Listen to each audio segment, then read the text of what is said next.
Assalamu alaikum 5 class. How are you all? Students, in our last step number 4, we studied matter and materials, unit number 8.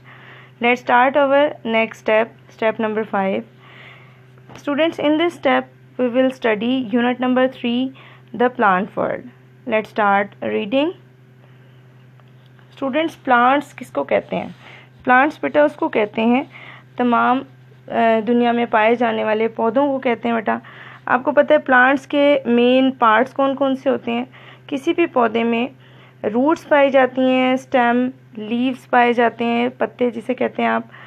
ठीक है जी। इस chapter में हमने different kinds के plants के बारे में पढ़ना है। Let's start classification. Page number 34 देखिए बेटा। Classification of plants. One way that scientists classify plants is like this. Scientists plants को बेटा किस तरह से क्लासीफाई करते हैं ये आपके सामने बताया जा रहा है। आपको पता है क्लासिफिकेशन का मकसद क्या है? क्लासिफिकेशन प्लांट्स की बयान करने का, पढ़ाने का मकसद ये है कि हम तमाम काइंड्स के जो प्लांट्स हैं उनको इजीली स्टडी कर सकें, क्योंकि क्लासिफिकेशन में हर लेवल पर हर प्लांट की जो मेन फीचर्स हैं, उसकी जो फ्रूट्स हैं, उसके लीव्स की काइंड है, उसकी रूट्स हैं, सबको सेपरेटली डिस्कस किया जाता है। इसलिए प्लांट्स की स्टडी में, प्लांट्स को स्टडी करने में बहुत ज़्यादा आसानी हो जाती है। Let's start classification. बेटा पहला स्टेप देखिए, प्लांट किंगडम, यानी हमारा सबसे जो बड़ा स्टेप है उसे हम कहते हैं प्लांट किंगडम। प्लांट किंगडम में बहुत सारी डिफरेंट काइंड के प्लांट्स आ जाते हैं। उसके बाद देखिए स्पोर बियरिंग प्लांट्स, यानी वो प्लांट्स जिन में रिप्रोडक्शन जो है वो स्पोर्स के ज़रिए से होती है। ठीक है। सेकंड है जी सीड बियरिंग प्लांट, जिसमें जो रिप्रोडक्शन है बेटा वो सीड्स के ज़रिए यानी बीजों के ज़रिए से होती है। अब सीड बियरिंग प्लांट की दो काइंड्स हैं बेटा, फ्लावरिंग प्लांट्स या जिसको हम एंजियोस्पर्म्स कहते हैं, अभी आपको इसके बारे में पढ़ाया जाएगा। और दूसरी काइंड है बेटा कॉनिफर्स या जिसको हम जिम्नोस्पर्म्स कहते हैं। ठीक है जी। एंजियोस्पर्म्स की आगे मज़ीद दो काइंड्स हैं, मोनोकोटिलेडन और बेटा सेकंड देखिए डाइकोटिलेडन। मोनोकोटिलेडन किसे कहते हैं? जिसमें एक कोटिलेडन पाया जाता है, जिसमें एक दाल पाई जाती है। जैसे आपने डिफरेंट देखा है, डिफरेंट काइंड के सीड्स देखे हैं, जैसे आपने राइस देखा है, जैसे आपने गंदम देखी है, वीट, उसमें एक ही दाल पाई जाती है, इसलिए उसको हम मोनोकोटिलेडन कहते हैं उसकी फैमिली को। और डाइकोटिलेडन जिसमें दो दालें पाई जाती हैं, जैसे कि आपने पी सीड देखा है, मटर जिसको कहते हैं, उसके अंदर दो दालें पाई जाती हैं। इस तरह के प्लांट्स को हम डाइकोटिलेडन कहते हैं। ठीक है जी। नेक्स्ट देखिए बेटा spore bearing plants. Spore bearing plants अभी मैंने आपको बताया था, उसकी काइंड्स देखिए एल्जी, मॉसेस और लिवरवर्ट्स, एंड देन है बेटा फर्न्स। इन तमाम काइंड्स को हमने आगे डिस्कस करना है सॉरी, इन तमाम काइंड्स को हमने आगे स्टडी करना है। ठीक है जी, डिस्कस करना है। नेक्स्ट पेज देखिए, page number 35, angiosperms. What is angiosperms? बेटा अभी हमने एंजियोस्पर्म्स के बारे में पढ़ा कि इसमें दोनों तरह के सीड्स शामिल होते हैं इन प्लांट्स में, कि मोनोकोटिलेडन और डाइकोटिलेडन दोनों इसकी ही एक काइंड है। Angiosperms are also known as flowering plants. Angiosperms को हम कॉमन लैंग्वेज में बेटा फ्लावरिंग प्लांट कहते हैं, यानी ऐसे पौधे कहते हैं जिनमें फूल उगते हैं। ठीक है जी। Having flowers gives these plants a great advantage in reproduction, यानी फ्लावर्स की मदद से इनको रिप्रोडक्शन में एक काफ़ी एडवांटेज, काफ़ी अहमियत हासिल है। Their seeds are contained with in their flowers. इनके सीड्स जो होते हैं बेटा वो इनके फ्लावर्स में, इनके फूलों में पाए जाते हैं। The flowers attract insects. ये फ्लावर्स कलरफुल होते हैं, इसलिए ये इंसेक्ट्स को यानी उड़ने वाले जो कीड़े मकोड़े हैं उनको अट्रैक्ट करते हैं, एंड अदर स्मॉल एनिमल्स, और दूसरे छोटे एनिमल्स को that have scatter that then scatter the seeds so that they will grow into new plants. यानी इसके बाद क्या होता है कि इन इंसेक्ट की मदद से या छोटे एनिमल्स की मदद से फूलों को अपनी जो पोलन ग्रेन्स हैं, अपने जो सीड्स हैं उनको फैलाने में, उनको ग्रो करने के लिए जो दूर भेजने में आसानी हो जाती है, ताकि वो दूर पहुंचकर ग्रो कर सकें और नए प्लांट्स बन सकें। Flowering plants include fruit seeds and palm trees. Flowering plants में की एग्जांपल आपको बताई हुई है कि इसमें तमाम तरह के फ्रूट सीड फलों के जो पौधे हैं वो शामिल हैं और इसमें पाम ट्री भी शामिल है जी।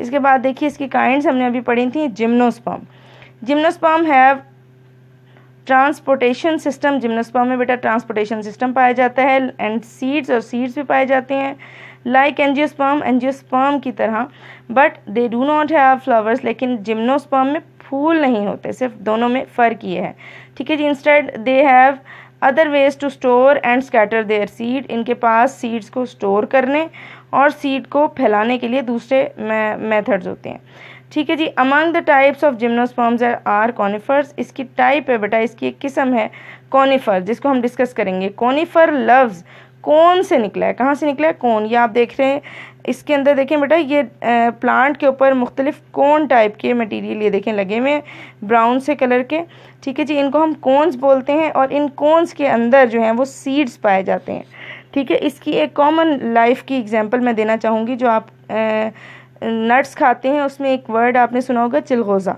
ठीक है जी। वो इसी तरह की कोन्स के अंदर ग्रो करता है, ठीक है। इसको हम पाइन ट्री बोलते हैं इस तरह के। ये इसकी एग्जांपल है pine tree.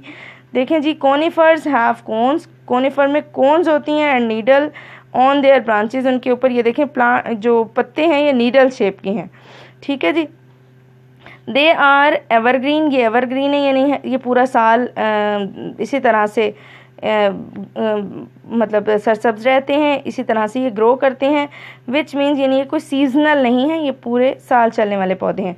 Which means they keep their needles all year round. इसका मतलब सारा साल इनकी इसी तरह की नीडल्स जो हैं वो हरी भरी रहती हैं, इवन इन द विंटर, और सर्दियों के मौसम में भी। For this reason they are most common in the cooler northern hemisphere. इसीलिए ये ठंडे इलाकों में भी पाए जाते हैं। कॉनिफर्स ज़्यादातर ठंडे इलाकों में ही पाए जाते हैं। Conifers include pine, fir and spruce trees. इसके अंदर कौन कौन से शामिल हैं बेटा, पाइन ट्री, फर और स्पर्स ट्री इसकी एग्जाम्पल्स हैं। नेक्स्ट पेज ओपन करिए, पेज नंबर 36। स्टूडेंट्स देखिए इसमें आपके सामने लिखा हुआ है फर्न, ये भी एक एग्जाम्पल है इसकी जी। Ferns have roots, leaves, stem and trunk like the other vascular plants. Ferns में भी रूट्स, लीव्स और स्टेम्स होते हैं और ट्रंक होती है जैसे कि दूसरे वास्कुलर प्लांट्स में हो। Vascular plants have well developed system for transporting water, minerals and glucose. यानी प्लांट्स में एक अच्छा सिस्टम पाया जाता है ताकि वो पौधे जो हैं वो उसमें पानी की, नमकियात की और ग्लूकोज की जो है वो ट्रांसपोर्टेशन इजीली हो सके, ठीक है जी। To where they are needed, जहाँ पे भी उसकी ज़रूरत होगी, ठीक है जी। Unlike most other vascular plants, दूसरे वास्कुलर प्लांट्स की बिल्कुल बरक्स, उसके बिल्कुल मुखालिफ, दे डोंट हैव सीड्स। इसमें सीड नहीं पाए जाते फर्न्स में, ठीक है जी। Instead they reproduce through spores. ये स्पोर्स की मदद से इनकी रिप्रोडक्शन होती है। Which grow on the leaves, जो पत्तों के ऊपर स्पोर्स बनते हैं उन स्पोर्स की मदद से इनकी रिप्रोडक्शन होती है। The seeds are scattered when the spore cases on the leaves burst open. यानी जब ये स्पोर का जो खौल है, जो कवर है, वो फट जाता है पत्तों के ऊपर, तो उससे क्या होता है कि वो सीड जो है वो स्कैटर होते हैं, वो बिखर जाते हैं, ठीक है जी। उसके बाद देखिए बेटा आपके सामने ये प्लांट सेल की डायग्राम बनी हुई है। Nucleus, cell membrane, cytoplasm, chloroplast, vacuole और सेल वॉल। इसमें डिफरेंट पार्ट्स इसके दिखाए गए हैं। बेटा ये डायग्राम आपके सिलेबस में इंक्लूडेड है, आपने इस डायग्राम को अच्छे तरीके से मेक करना है, ठीक है जी। In our next lecture we will continue our reading. Thank you so much class.